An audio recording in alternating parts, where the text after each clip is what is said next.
Hola, buenas, muy buenas, bienvenidos, bienvenidas. Disculpar ahora por la demora en la entrada. Y bueno, eso, vamos a presentar el número 65 de la revista Ecología Política, que como sabréis trata sobre transiciones energéticas. Lo publicamos ahora a finales en julio de 2023 y para ello pues contamos con 4 personas, 3 de ellas son coordinadoras del número y una de ellas es la representante de Claxo, del Grupo de Trabajo de Ecología Política, que coedita la revista. Entonces vamos a empezar por Lucrecia, que es esta coordinadora de Claxo.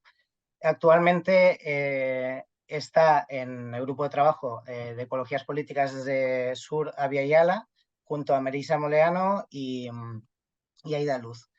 Lucrecia es licenciada en Diagnóstico y Gestión Ambiental de la Universidad Nacional de Centro de la Provincia de Buenos Aires y doctora en Ciencias Sociales y Humanas de la Universidad Nacional de Quilmes. Actualmente es investigadora adjunta del Consejo Nacional de Investigaciones Científicas y Técnicas, el CONICET, en Argentina. Investiga conflictos socioambientales en torno a proyectos extractivos, sus evaluaciones de impacto ambiental y a resistencias y propuestas sociales generadas. Por la parte de las editoras del número tenemos a Daniela Elbene, que es investigadora postdoctoral en el colectivo de investigaciones YATLAS de Justicia Ambiental de la Universidad Autónoma de Barcelona. También tenemos a Melissa Argento, que es doctora en Ciencias Sociales, investigadora de CONICET y que integra los grupos de trabajo de estudios de geopolítica y bienes comunes de la UBA y el colectivo Acción por la Justicia Ecosocial. También es miembro del Grupo de Trabajo de Ecología Política del La Via Yala de Claxo y es docente universitaria.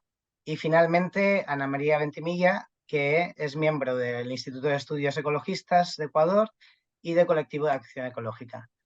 Entonces, nada, muchas gracias por prestaros para esta presentación. Y si os parece, vamos a empezar con Lucrecia, que como miembro de Claxo va a comentarnos un poco sobre la importancia, ¿no?, de plantear estas cuestiones desde allá. Muchas gracias, Pablo. Bueno, me toca dar la bienvenida en nombre de la coordinación del Grupo de Trabajos Ecologías Políticas desde el Sur a Yala. Comenzar diciendo que estamos muy contentas, muy contentos. Esto lo estuvimos conversando en estos últimos días con Melissa y Aida, que no pudieron estar, pero mandan sus saludos y sus felicitaciones a las organizadoras de este número, y también con lo que fue la coordinación anterior, con Felipe, con Denise, con Mina, y venimos hablando en estos últimos meses de la importancia que ha tenido este trabajo conjunto con el equipo que históricamente llevó adelante la revista Ecología Política, que tiene gran impacto en nuestros territorios, y con las expectativas y las posibilidades que se abren con nuestra incorporación como grupo de trabajo desde Claxo, en poder también aportar y proponer determinados temas, ¿no? Como es este que hoy nos convoca en esta presentación. La gran pregunta, ¿no?, que yo creo que voy a abrir el diálogo, pero seguramente Melissa, Ana, Daniela van a continuar, de cuál es el aporte, ¿no?, de la ecología política latinoamericana en este gran debate global de la transición energética. Por un lado, creo que el rol de la ecología política latinoamericana en esta discusión es que gran parte de quienes integramos este colectivo, este grupo de trabajo, vivimos en los territorios que hoy están vivenciando la llegada de los proyectos concretos que están detrás de esta transición energética, ¿no? Nos toca el rol, por un lado, de mostrar esta contracara de estos discursos verdes que está teniendo esta transición a escala global.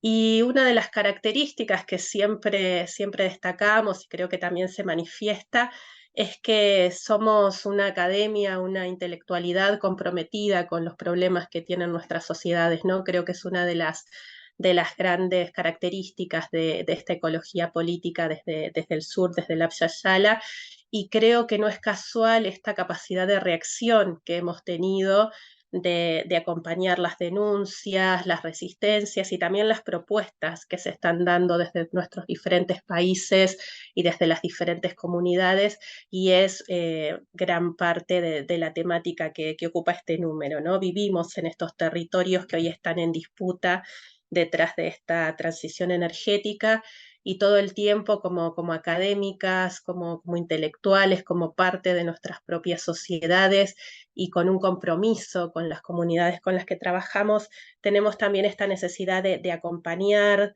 de denunciar y de sistematizar, ¿no? También todos estos procesos que están aconteciendo. Nos atraviesan estos problemas, este lado oculto de la transición energética, algo que podríamos resumir como que nos conmueve, pero también nos mueve, ¿no? De la mano de las comunidades, somos parte de estas problemáticas.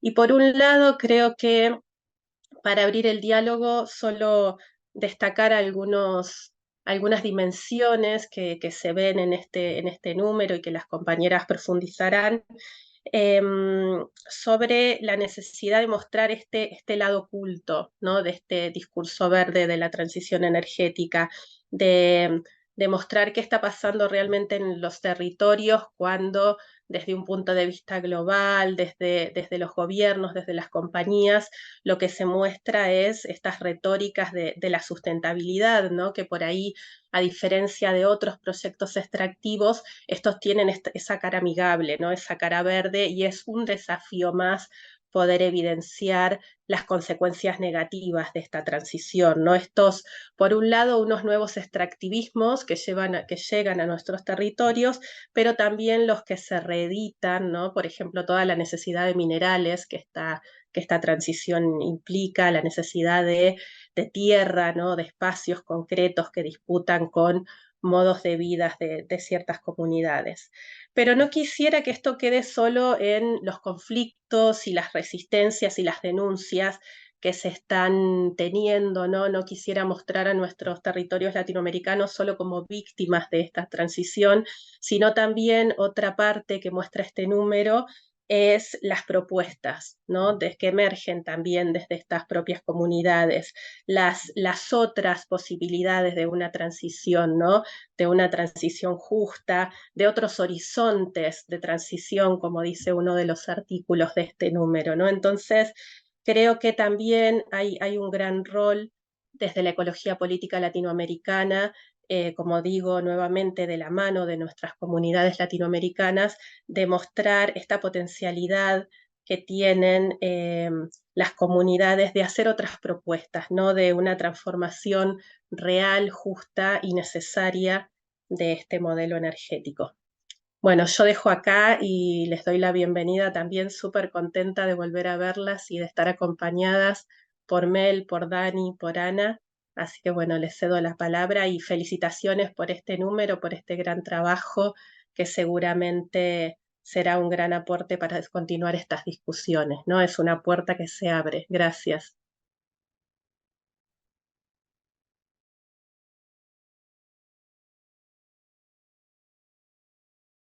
Muchas gracias, Lucrecia. Pues si queréis seguir vosotras. Bueno, Pablo, con gusto. Bueno, muchas gracias, Lucre, por las cálidas y amorosas palabras. Y también, bueno, empiezo hablando en nombre del equipo de coordinación del dossier, que me van a seguir mis compañeras, por supuesto. Y lo primero que queremos decir es que, bueno, muchas gracias a la revista, a los editores de esta revista, que respetamos profundamente, los y las editoras de esta revista, y en especial al rol que ha cumplido Pablo, que fue un bastión, un acompañamiento y una guía en la oscuridad y una fuente de energía también, ¿por qué no?, para todo el grupo de coordinación. La verdad que que el trabajo tuyo, Pablo, ha sido impecable, y eso bien vale decirlo para que quede bien claro, porque gran parte de este número es resultante de la energía que ha puesto cada uno y todo es en que esto salga así de lindo. Nosotros estamos muy contentes de este número. La verdad es que quedó un número precioso de una revista súper importante como es la revista de Ecología Política, y a mí me toca, digamos, contar que efectivamente el equipo de coordinación ha funcionado como un equipo. nos convocamos o nos autoconvocamos entre compañeros y colegas que venimos trabajando en estas temáticas y que venimos dando una disputa en este sentido que lo plantea Lucre, una disputa que es académica y que es política, que tiene profundamente puestos los pies en los territorios y el corazón, digamos, básicamente en los procesos de justicia ambiental y social, digamos, y que efectivamente es un grupo de diferentes lugares de América Latina. Entonces los quiero nombrar.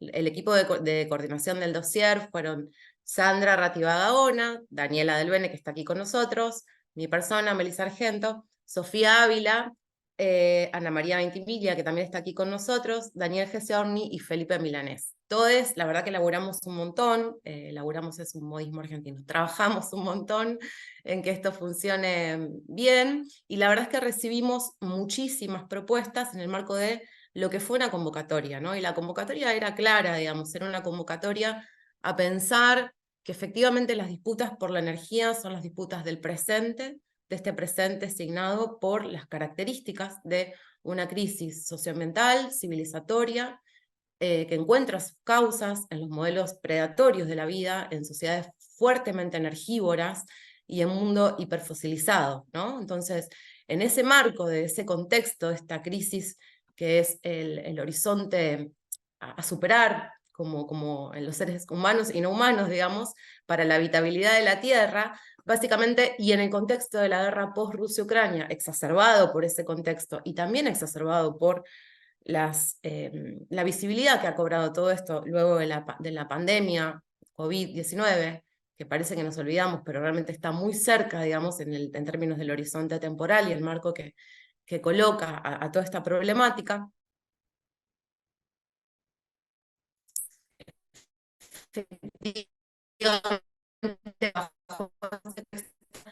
Nos movió la tierra de recuperar todos los debates y toda la energía. Entonces, bajos en los textos que recibimos muchos más, hay que decirlo también.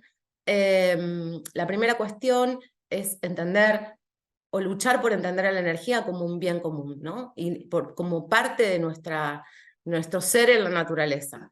Disputar su carácter mercantilizado en el marco de los consensos del cambio climático, los consensos de la descarbonización y la presión que esos consensos tienen sobre nuestros territorios en más extractivismo y en nuevas formas de extractivismo o extractivismos extremos, ¿no? O sea, efectivamente, la transición que está en marcha, coincidimos que es una transición energética que es de mercado, que es corporativa, que es hegemónica, y que efectivamente lo que hace no es descarbonizar o reducir los gases de efecto invernadero como la necesidad urgente, ni alterar el metabolismo social predador, ni las formas de producir, ni consumir, ni circular los bienes que tenemos, sino reforzar las asimetrías globales norte-sur, ¿no? Acá es donde la ecología política hace todo su sentido en esta mirada, digamos, en cómo se refuerzan las formas de colonialismo, colonialismos verdes, colonialismo minero energético, cada texto quizás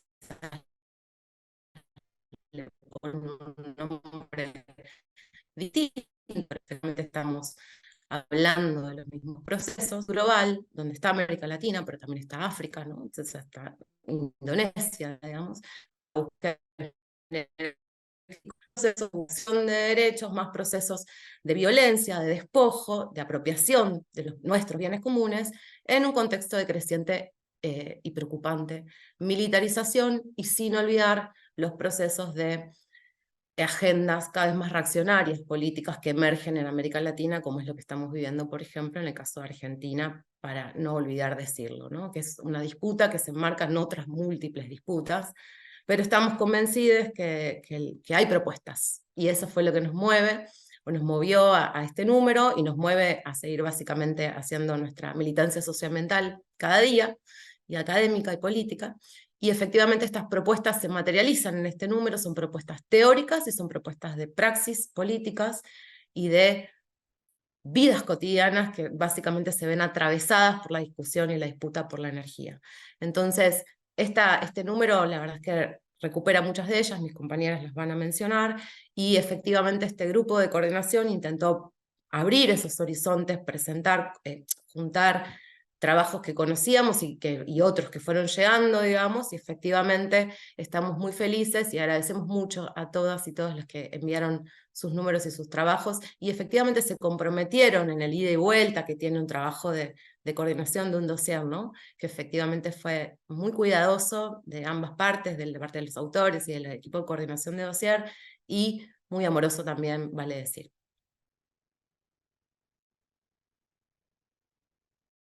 Muchas gracias, Mel y Lucrecia. Entonces yo sigo comentando eso, que yo me conecto desde el campo cerca de Barcelona, entonces no desde América Latina, pero sí hay fuertes inquietudes aquí también, ¿no? Con respecto a cómo se está dando la transición energética hegemónica aquí. También hay temas de acaparamiento de tierras, hay, bueno, muchos de los temas que Mel iba mencionando, ¿no? Sin hablar de la remilitarización, del resurgimiento de las derechas fascistas, de las derechas violentas, ¿no? Entonces, bueno, tenemos las guerras, bueno, por lo menos dos guerras, o bueno, seguramente más, ¿no? Pero hay muchas zonas de guerras muy cerca de estas fronteras que también se militarizan. Entonces, pues muchas de las reflexiones y de los desafíos, ¿no? Que se plantean desde Abya Yala, pues también son relevantes para otros territorios, ¿no? Y algo muy rico, yo creo, tanto de este número como en general de muchos números de esta revista de Ecología Política, es este puente, ¿no? que se da entre el mundo, digamos, hispanohablante o catalanohablante o bueno, muchos autores y autoras aquí desde las Europas y Abya Yala, ¿no? Entonces ese puente yo bueno, lo considero muy rico. Otro punto de riqueza también de esta revista es la variedad de los estilos, de los acercamientos narrativos, ¿no? que tienen todos esos artículos. Y esto se nota mucho a nivel de edición, ¿no? Entonces de acompañamiento también a los diferentes autores y autoras.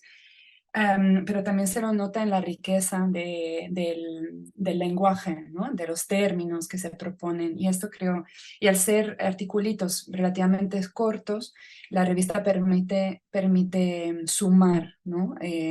Una pluralidad de voces que, bueno, para mí es así es un punto de fuerza, ¿no? de esta revista. Entonces a mí me toca ahora ir un poco a vuelo de pájaro a lo largo de los artículos incluidos en los 3 bloques de opinión, en profundidad y breves. Y ir un poco tocando así de forma muy breve los conceptos o los desafíos claves de esos artículos, de esas aportaciones. Entonces empiezo por los 2 artículos de opinión que nos llegaron de Carlos Tornel, que del Departamento de Geografía de la Universidad de Durham, y creo que está también conectado aquí con nosotras. Y él hace una crítica al concepto de derecho humano a la energía, ¿no? Y propone pues otras conceptualizaciones de la energía que se centren más en la diversidad, ¿no? En la pluralidad de los conceptos y de las formas de energía, más conectada con la pluridimensionalidad también del medio ambiente, de todo lo que nos rodea, de nosotros mismos, de los territorios.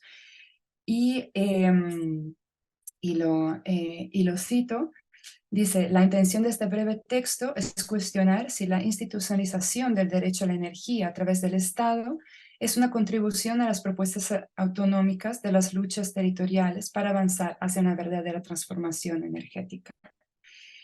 Y dice, pues para ello retomo 2 discusiones claves para justificar este diálogo. Primero, el cuestionamiento de la colonialidad de los derechos humanos. Y segundo, el de la idea de la energía como un concepto abstracto dentro de la modernidad capitalista. Y él apunta a que, el concepto mismo de energía de forma abstracta, propio de la visión o de la concepción del mundo capitalista, materialista, pues no deja ver estas complejidades socioecológicas, ¿no? De los sistemas energéticos y de nuestra interdependencia en ellos. y apuesta a por una reterritorialización de la conceptualización de la energía, tal como nos muestran los diferentes procesos de resistencia territoriales, de defensa del territorio y de procesos de constante redefinición, ¿no?, de lo que es energía, de su autogestión en el marco de una solidaridad e interdependencia.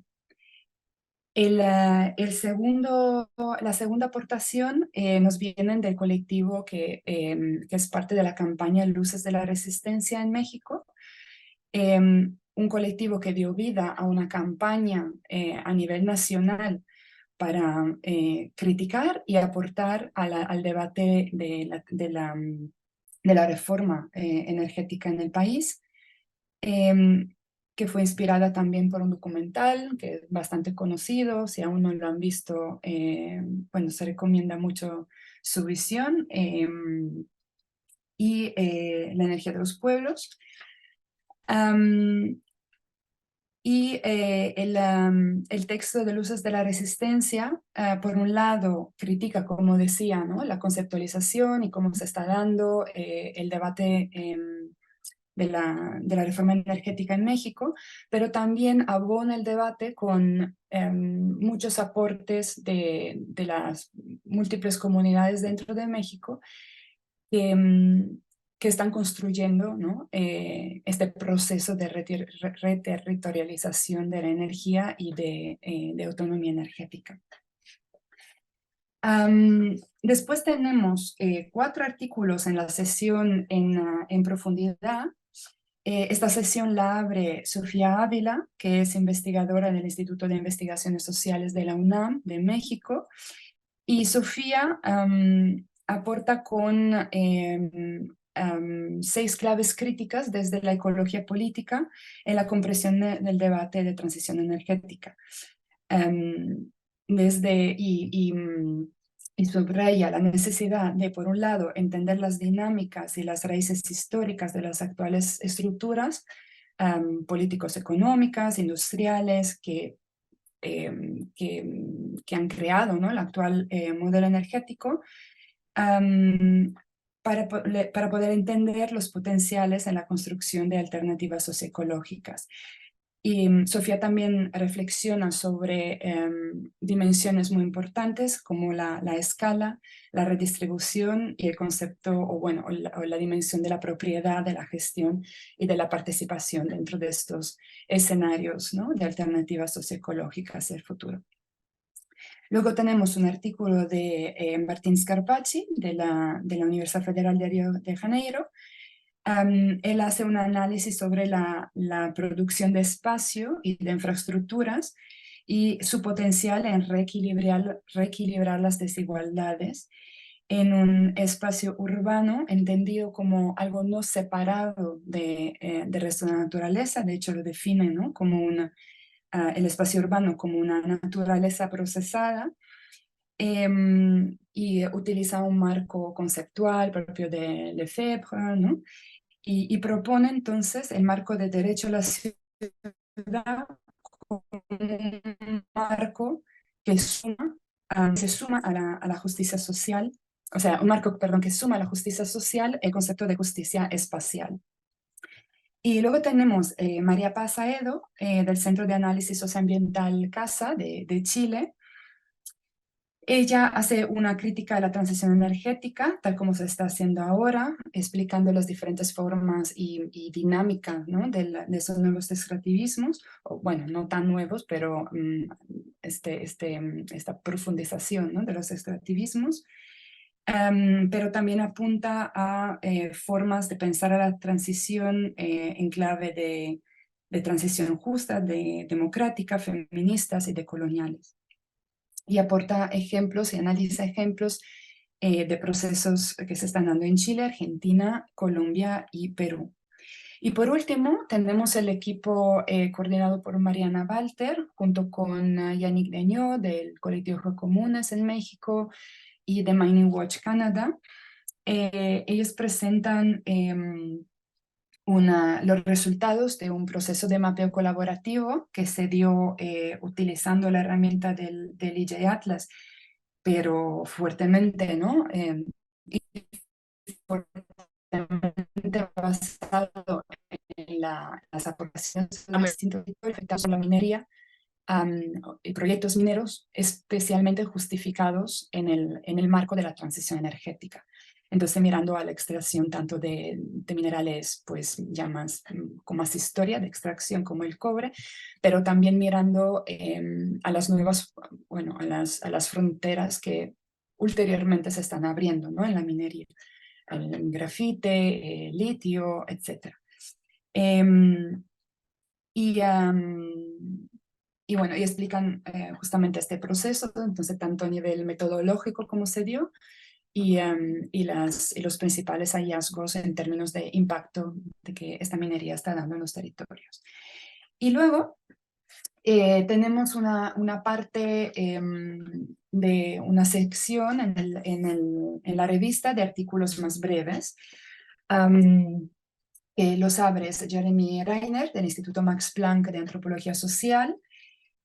Jeremy aborda el tema de la movilidad, un gran tema con muy pocas soluciones quizás, que absolutamente tenía que tener un espacio en este número. Y reflexiona pues, y critica, ¿no? la apuesta casi a ciegas, ¿no? Por la automovilidad eléctrica. Y la describe como un ejercicio, ¿no? De hegemonía capitalista. Y entonces también plantea, ¿no? Como, bueno, como se está dando un poco en muchos de los artículos, ¿no? En este número, donde se critica el status quo, ¿no? O el planteamiento más hegemónico, pero también se exploran vías alternativas, ¿no? Y Jeremy hace lo mismo, ¿no? En tema de movilidad. Luego tenemos un texto de Jorge Chemes, de la Universidad de Río Negro y miembro del CONICET. Su aportación es, podría decir, más conceptual y nos ayuda justamente a ver esta contraposición entre una epistemología del neocolonialismo y desde, bueno, sí, como el mainstream o la visión más capitalista, y el contraste, ¿no? Con otras epistemologías, como las epistemologías del sur. Jorge utiliza mucho este marco conceptual y entonces apunta, ¿no? A cómo podemos pensar las transiciones energéticas populares y comunitarias dentro de la ecología de los saberes. Luego tenemos un texto de Cecilia Anigstein y Natalia Carrao, la primera también del CONICET de Argentina y la segunda del UDELAR de Uruguay. Ellas abordan el tema de los trabajadores y de las trabajadoras, otro tema absolutamente fundamental, que por suerte ha tenido un espacio también en este número de la revista. Y luego tenemos a Gabriela Witchikier, perdón si no lo pronuncio bien, también del CONICET, mucha representación del CONICET en la revista. Ella aborda el tema del hidrógeno como vector energético, por supuesto, de forma crítica, ¿no? Entonces, cuestionando los grupos de activismo que se están dando con esta otra panacea, ¿no? del hidrógeno. Alonso, de la Universidad del Mar de México, aborda el tema de los megaproyectos de renovables, con el ejemplo pues, muy sonado, muy investigado, ¿no? Y del Istmo de Tehuantepec en México, y muy, muy dramático.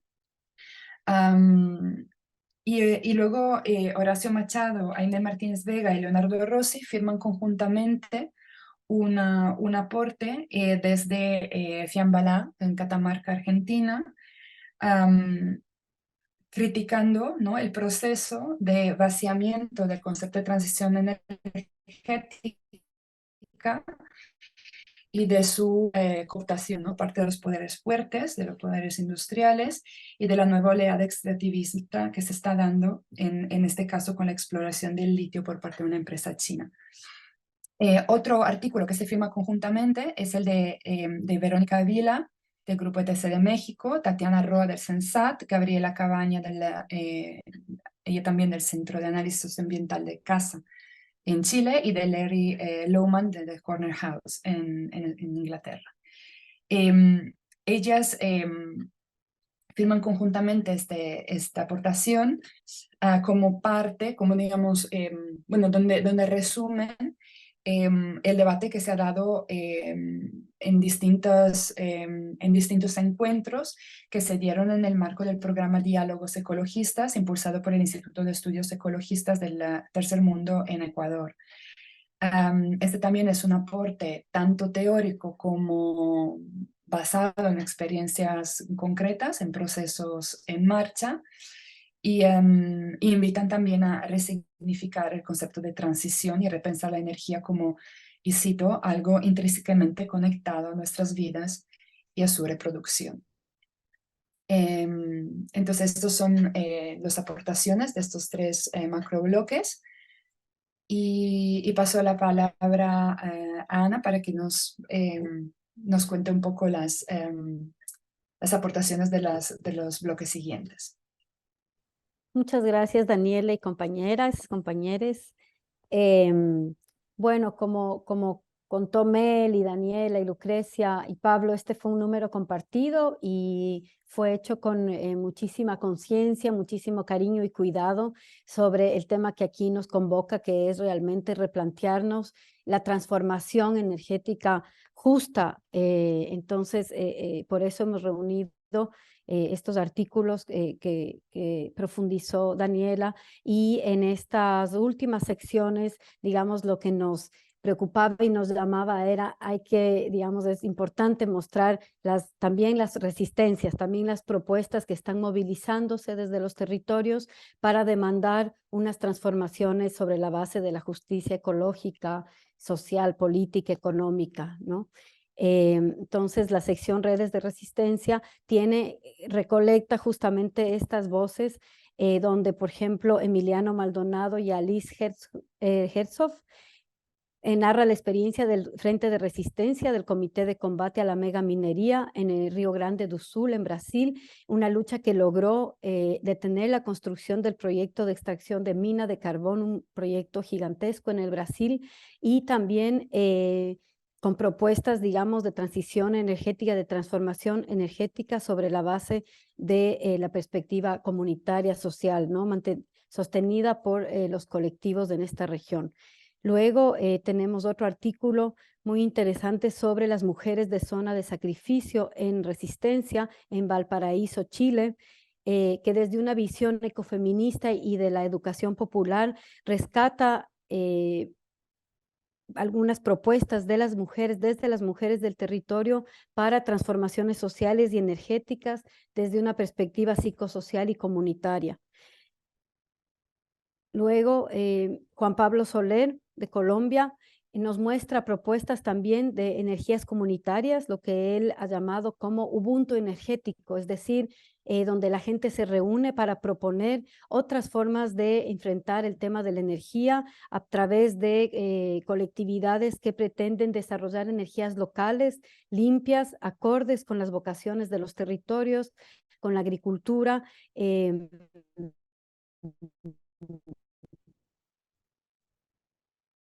también diversificando las economías, no solamente proveer de energía.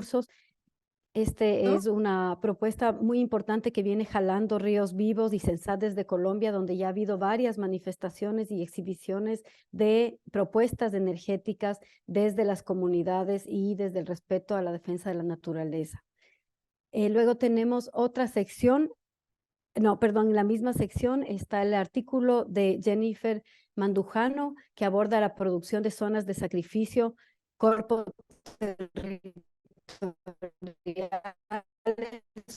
para la transición energética, población por desfosilización en América Latina, y la importancia, digamos, de las políticas de algunos países de la región, como del gobierno de Gustavo Petro, en la entrevista realizada por Sandra Rátiva, donde enfrenta un poco a la ministra de Energía y Minas, preguntándole, ¿no?, cuál es esa propuesta que está jalando el gobierno de Petro y cómo llevarla hacia la justicia ambiental, la democratización de la energía y la diversificación de la economía.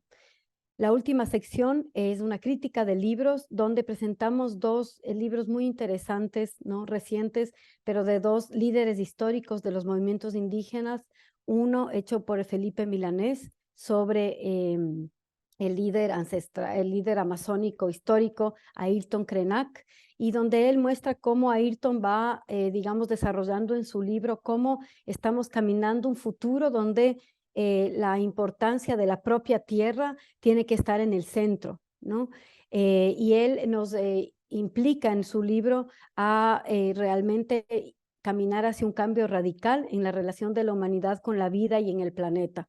En esta reseña, Felipe acompaña, digamos, la narrativa de Krenak en el sentido histórico de cómo él ha ido caminando la lucha por la defensa de la naturaleza desde los años 80, junto a Chico Méndez, en la defensa de los bosques brasileros, y cómo este tipo de articulaciones desde la afectividad que junta sectores que podrían ser diferentes, ¿no?, como los pueblos indígenas y los madereros, finalmente bajo las mismas opresiones y preocupaciones logran defender espacios vitales en la Amazonía brasilera, en el bosque, y así va narrando cómo debe realmente darse una prioridad a esa relación distinta con la Pachamama, con el bosque, con la naturaleza, respetando los seres sagrados y esta conversación entre seres humanos y no humanos.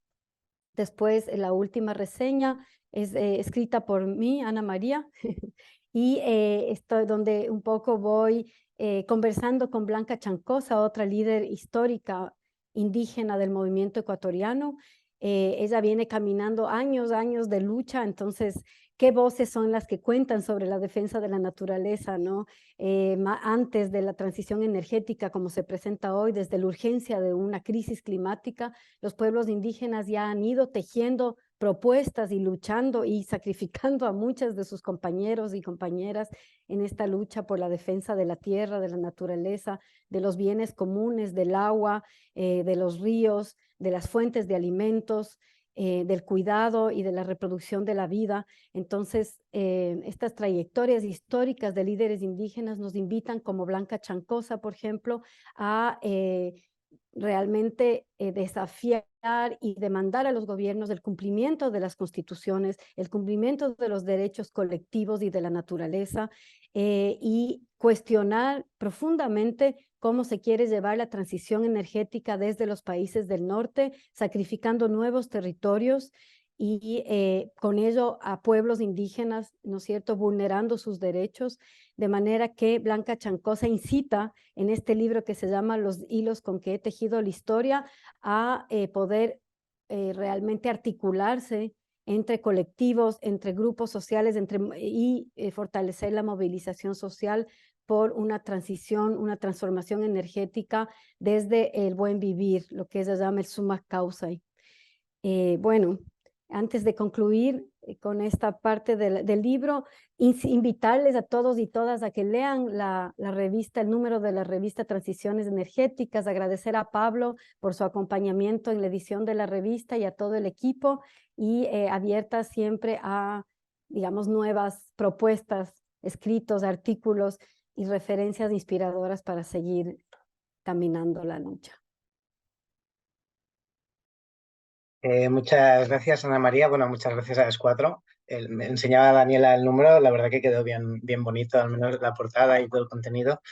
Creo que habéis hecho una presentación genial para poder entender todo el alma, ¿no?, de que lleva el número y todo, cómo se estructura y los tipos de artículos que hay, cosa que es nada fácil, así que muchas gracias. Y nada, llegados a este punto, sí que abrimos un poco la voz a las personas asistentes por si queréis participar, ya sea haciendo alguna pregunta o dando vuestra opinión, reflexiones.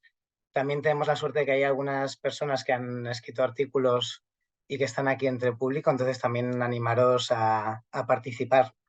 Si queréis ahí para participar, levantéis la mano en el Zoom y os damos paso a la palabra. Quizás, Pablo, solo mencionar la portada, que la portada ha sido una aportación más de la campaña Luces por la Resistencia. Y no recuerdo bien, no sé si alguien aquí recuerda exactamente la autora o el autor. No recuerdo su nombre, pero bueno, es de la campaña Luces de la Resistencia. Gracias a las compañeras una vez más. Eso es justamente. Muchas gracias, Daniela. Ah, Jimena Em, Ramos, sí, la artista de la portada.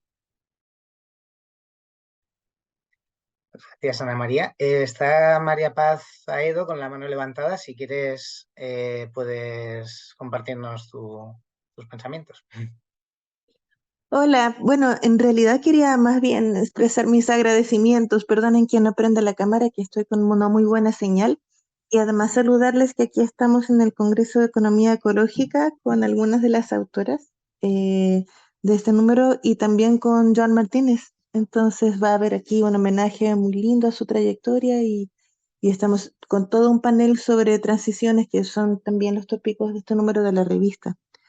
Y yo quería solo compartir que también ha sido como muy grata la experiencia de poder aportar algo a este número porque contribuye a sistematizar y organizar lo que hemos venido pensando, que es la virtud de lo que debería ser una publicación en una revista, más que correr detrás de los indicadores como suele pasar en la academia, sino genuinamente hacer parte de un proceso de reflexión más grande. Y en el caso del artículo nuestro y el de Jorge Chemes, hacen parte de estas reflexiones del trabajo que hacemos nosotras también en el grupo de trabajo Energía y Equidad en Conosur, donde también nos cruzamos con Mel, que muchas veces ha sido colega y amiga en esos espacios. Está Guadalupe también acá, que también ha sido parte de la experiencia que reportábamos sobre Argentina. Entonces, yo solo quería agradecer como este espacio que ha permitido converger tanta reflexión y tantos bonitos vínculos que hemos ido tejiendo para contribuir a una manera distinta de entender las transiciones. Recuerdo que en ese contexto alguna vez Mel decía, ¿la transición será feminista o no será? Y eso es justamente lo que hemos también tratado de reflejar en los artículos y en la discusión por aquí. Así que más que todo, muchísimas gracias por los espacios y por las conversas.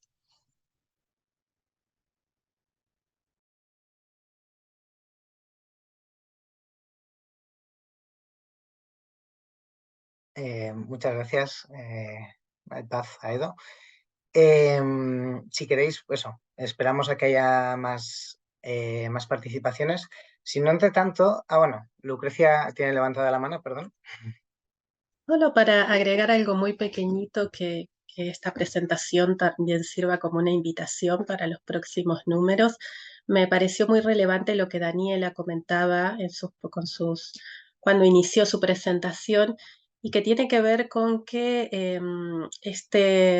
digamos, este trabajo conjunto del equipo tradicional que siempre ha llevado la revista con el grupo de ecologías políticas de Claxo de Latinoamérica, ojalá que sea uno de los primeros pasos, ¿no? Porque como Daniela bien decía, la ecología política latinoamericana ha tenido una tradición específica, tenemos muchos diálogos entre diferentes regiones y países, pero también sería muy importante, y creo que esta revista puede ser un espacio de invitación, tejer nuevas redes, ¿no?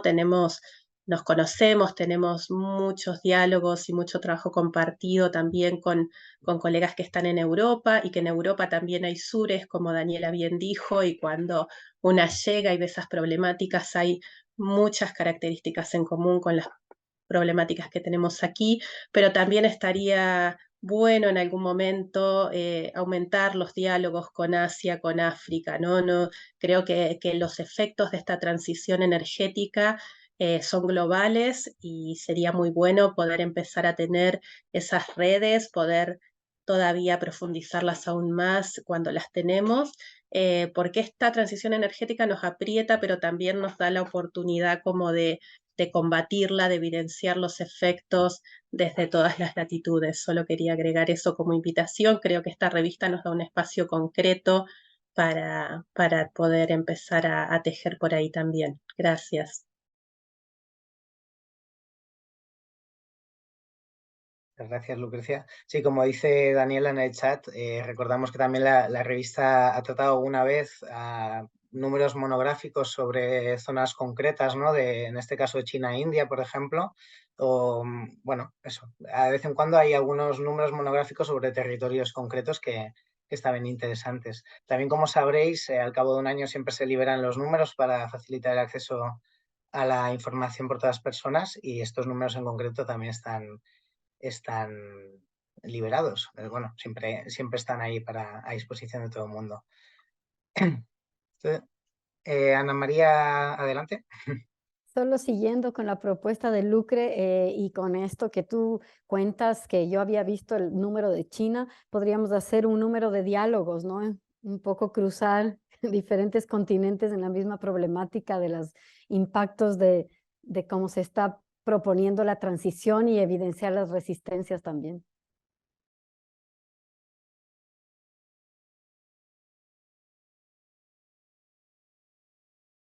Tanto, muy interesante sin dudas el poder avanzar hacia esos términos. Ojalá también en el futuro, cada vez que saquemos nuevas temáticas, podamos ir tratando estas cuestiones, ¿no? A mí una cosa referente a la energía que siempre tengo en mente, ¿no? Cuando hablamos de transiciones energéticas y bueno, como habéis narrado lo que sale en el número, de esas energías comunitarias, ¿no? Cómo se tiene que repensar esa transición energética dominante actualmente hacia otras energías más locales, más democráticas, más comunitarias.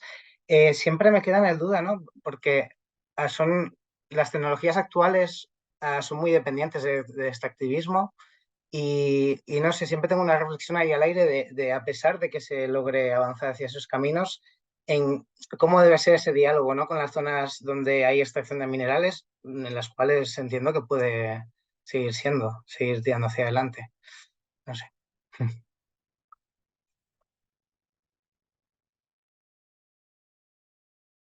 Bueno, ahí yo creo, perdón, no alcé la mano, pero creo que hay un tema que no sé, que podríamos, realmente que podríamos convocar a un número interesante que sería el de crecimiento, porque digamos, puede que en los territorios se estén desarrollando energías comunitarias, como plantea Juan Pablo Soler, y yo sé que hay un trabajo en Colombia bien fuerte en ese sentido, generadores de eólicos y calentadores de agua y deshidratadores de alimentos, pero si no va de la mano con un decrecimiento del norte, digamos, no puedes encontrar soluciones aisladas, ¿no? Tiene que realmente ser una respuesta mancomunada a la que ayude a buscar una transformación justa, ¿no? Entonces, este diálogo del decrecimiento sería interesante también darlo, y de las responsabilidades compartidas, pero diferenciadas, y por ejemplo de la deuda ecológica, me parecen como claves que se podría seguir pensando cómo, hacia dónde pueden realmente crear soluciones y transformaciones y propuestas, ¿no? O si son viables también. Y adelante, Carlos, que tienes la mano levantada. Gracias, Pablo. Oye, mucho gusto conocerte, Pablo, también, y muchas gracias por todo ese apoyo, ese trabajo. Me sumo al agradecimiento, la felicitación, creo que es un número magnífico, muy, muy interesante. Además, ahorita como ya lanzaron lo del decrecimiento, ya me atreví a levantar la mano. Este, pues no, creo que es muy interesante, por ejemplo, pensar también en países como en América Latina. Esta idea del crecimiento, pues sí, tiene una visión que viene desde Europa, viene desde arriba, viene desde el norte. Pero si ustedes ven cómo funciona el modelo energético en países como México, o sea, el desperdicio de energía es exorbitante. O sea, desperdiciamos un montón de energía en movilidad individualizada, en transporte que mueve a una persona por carreteras y carreteras y segundos pisos y cosas así.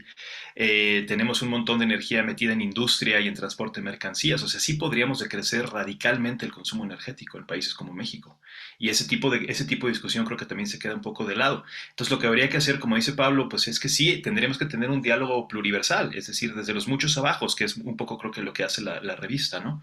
Proponer, o sea, yo también lo que traté de hacer en ese artículo, que tuve que recortar mucho porque era muy largo, pero la idea original, que sí, que creo que Daniela lo mencionaba al principio también, es pues tratar de descentrar el papel del Estado en ese contexto, ¿no? O sea, cómo se teje de esa pluriversalidad asociada a la autonomía energética. Eso es a mí lo que creo que América Latina ahorita está poniendo en el debate de forma magnífica y está justamente ayudándonos a generar otra receta para enfrentar el colapso civilizatorio, porque ya probamos todas las demás, ya pusimos a la izquierda ahí arriba, los progresismos, ya dijimos todas estas cosas que pueden transformarse ahí arriba, y ya vimos que pues no funciona, ¿no? Está limitado y tenemos evidencia empírica de que no funciona. Entonces la cuestión ahora es por dónde, y creo que aquí es donde yo veo que se teje la esperanza, se ven esos muchos abajos proponiendo visiones relacionales con energía, territoriales con energía, otras formas de entender esa realidad, esos mundos, habitarlos y energizarlos, si se quiere, ¿no? Desde abajo. Entonces creo que ahí es donde veo esa posibilidad. Pero un número así también sería magnífico. Entonces nada más me sumo a eso, a esa contribución. Y pues muchísimas gracias de nuevo. Muy, muy bonito el número. Muchas felicidades. Muchas gracias, Carlos. Adelante, Mel.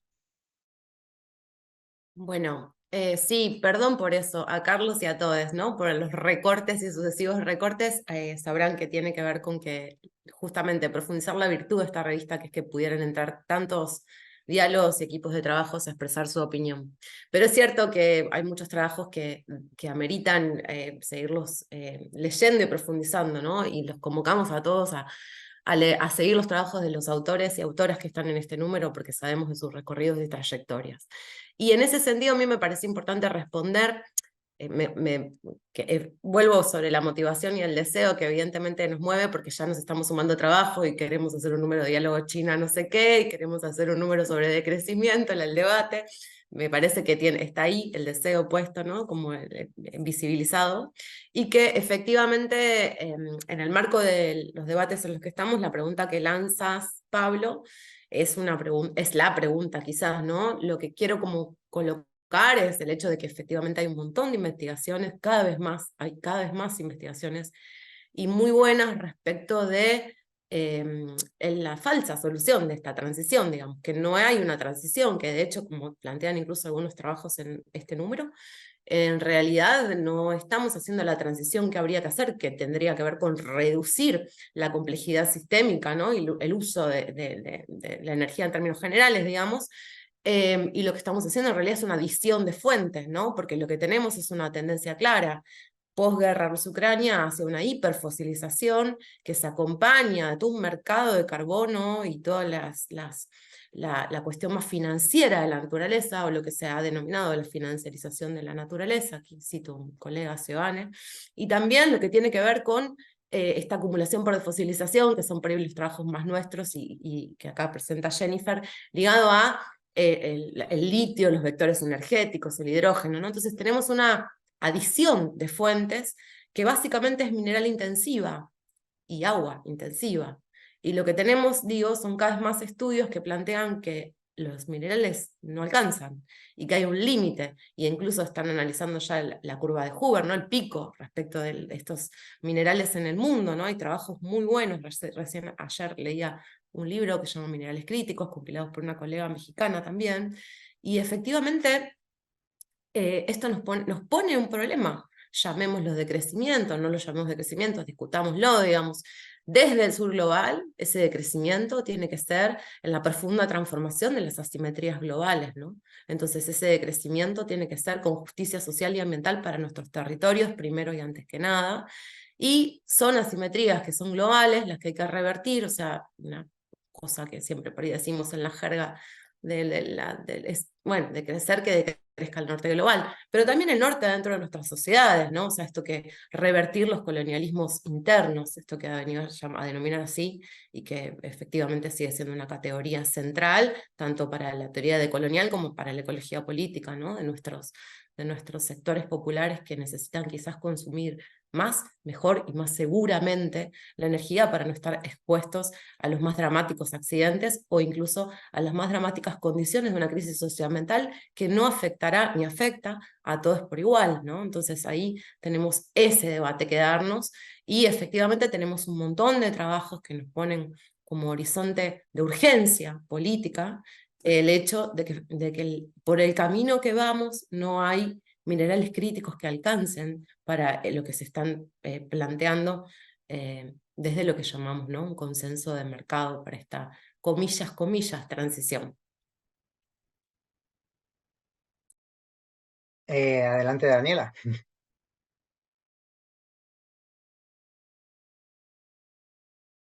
Está Creo que no se te silenciada. escucha, ¿eh? Está sí, eso es, silenciado. Perdón. No, que gracias por contestar las preguntas en el chat, así las tenemos como información general y qué bien que se puedan recoger estas ideas que van surgiendo y llevarlas a luego.